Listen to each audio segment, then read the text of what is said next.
Мы все выросли в разных семьях, где родители вложили в нас разные ценности и стереотипы. Поэтому в итоге у двух взрослых людей могут быть совершенно различные представления, каким образом нужно решать конфликт.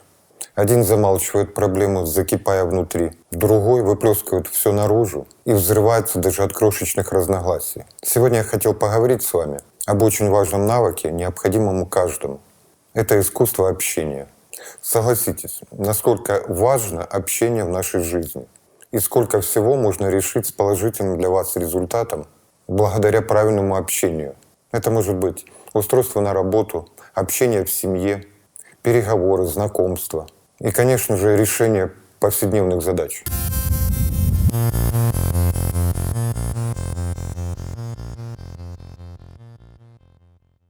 Доброго времени суток! Вы на канале КПД и с вами Дмитрий Паршуков. Если вы попали сюда случайно, то поставьте видео на паузу и подпишитесь на канал. Я здесь делюсь простыми и эффективными технологиями, применяя которые вы в разы увеличите свой коэффициент полезного действия. В этом ролике я вам расскажу о секретах и техниках общения, благодаря которым вы с легкостью сможете устанавливать контакт и поддерживать отличные отношения с окружающими на протяжении длительного времени. Поэтому посмотрите этот ролик до конца, и вы узнаете о 4 стратегиях общения с людьми и 10 правилах совместной жизни на примере семейных отношений. Итак, приступим. Стратегия номер 1. Выиграл-выиграл. Это стратегия постоянного поиска взаимных выгод. В данном случае обе стороны довольны результатом, и нет необходимости в соперничестве. Например, давайте представим семью, в которой муж и жена являются водителями. В этой семье только один автомобиль, которым практически все время управляет муж.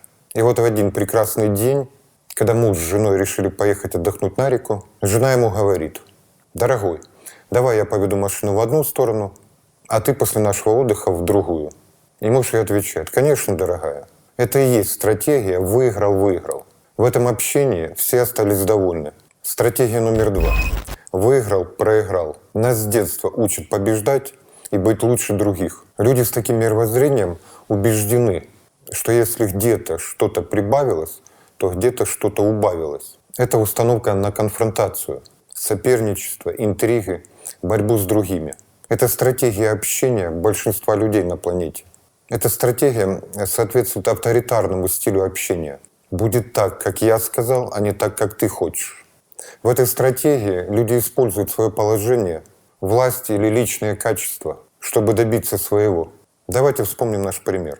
Жена говорит мужу: «Дорогой, давай я поведу машину в одну сторону, а ты после нашего отдыха в другую». Но в этом случае муж ей отвечает: «Нет, в обе стороны буду вести я». И в результате мы имеем довольного мужа и обиженную жену. Стратегия номер 3. Проиграл-выиграл. А в этой стратегии наша героиня даже не спрашивает своего мужа о возможности вести автомобиль, потому что заранее знает, что муж откажет ей в этом и будет крайне недоволен ее просьбой. В работе это можно сравнить, когда сотрудник пришел к руководителю с просьбой о повышении его заработной платы, заведомо зная, что руководитель откажет ему в этом. И после очередного отказа наш сотрудник скажет: «Я просто неудачник, мне, наверное, никогда не поднимут зарплату». В духе «проиграл-выиграл» думают депрессивные люди, склонные думать, что они будут обмануты, что все для них закончится плохо, и кто-то на ихнем горе наживется. Это позиция жертвы. Стратегия номер 4. Проиграл-проиграл. Последней стратегии наши герои вообще не поедут на отдых, так как еще дома рассорятся из-за того, что не смогут договориться. В этой ситуации жена ответит мужу: «Раз я обратно не поеду, то мы вообще никуда не поедем». А муж в ответ: «Вот и хорошо, я лучше футбол посмотрю. А за рулем все равно сидеть буду только я». Главный мотив такого странного и одновременно популярного подхода «проиграл-проиграл» — это месть. Эта стратегия в общении является философией конфликта, философией войны. Конечно, сохранять спокойствие в условиях современного мира тяжеловато даже тем семьям, члены которых души друг в друге не чают. Что уже говорить о союзах, где все не очень гладко. Понимаю, что все устали, но все-таки рекомендую вам по максимуму соблюдать границы в семье. общаться спокойно, уважительно и вежливо.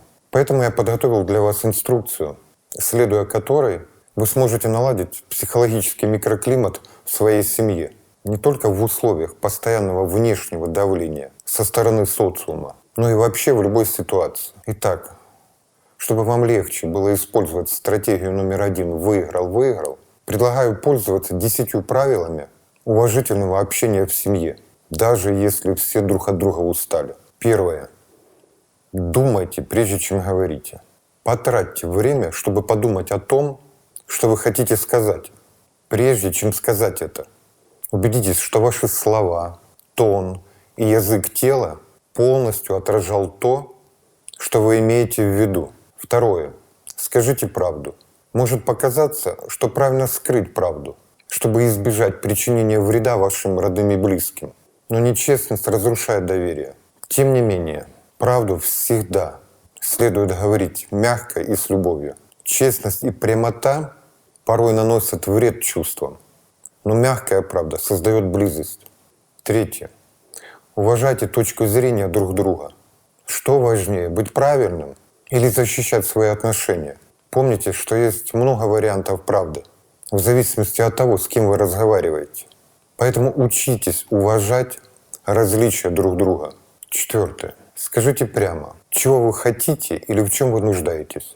Сколько раз вы говорили, он должен просто знать, в чем я нуждаюсь. Но люди не читают мысли, и у многих из нас есть краткосрочное воспоминание. Так что продолжайте говорить «пожалуйста» и называйте свою просьбу четко и конкретно. Пятое.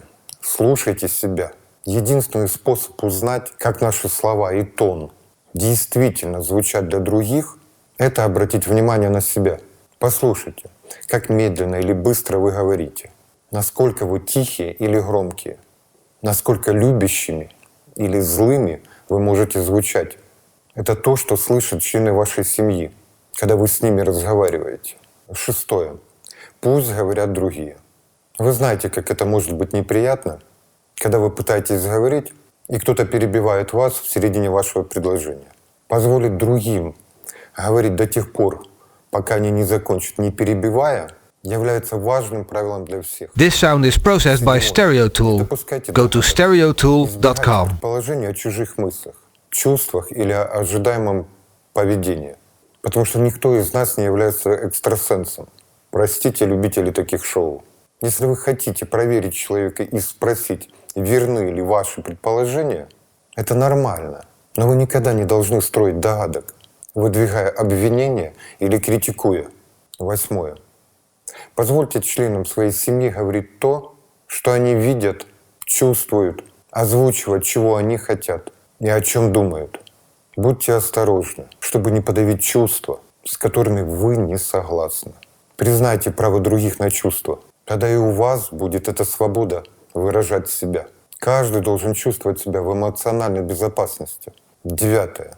Будьте хорошим слушателем. Когда кто-то говорит с вами, уделите ему ваше внимание. Старайтесь не думать о том, что вы хотите сказать дальше. Сосредоточьтесь на том, что говорит ваш собеседник, что может чувствовать член вашей семьи и как вы можете сопереживать. Десятое. Улучшите вашу коммуникацию.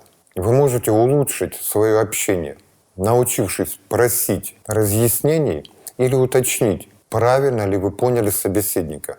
Обязательно уточняйте вещи, которые ускользнули от вашего понимания.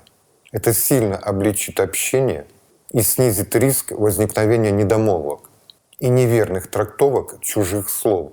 Поэтому, подводя итоги, можно сделать вывод, что если вы хотите добиваться успехов и целей в жизни, иметь счастливую семью, вам необходимо выбрать одну из стратегий общения. Выиграл-выиграл или выиграл-проиграл.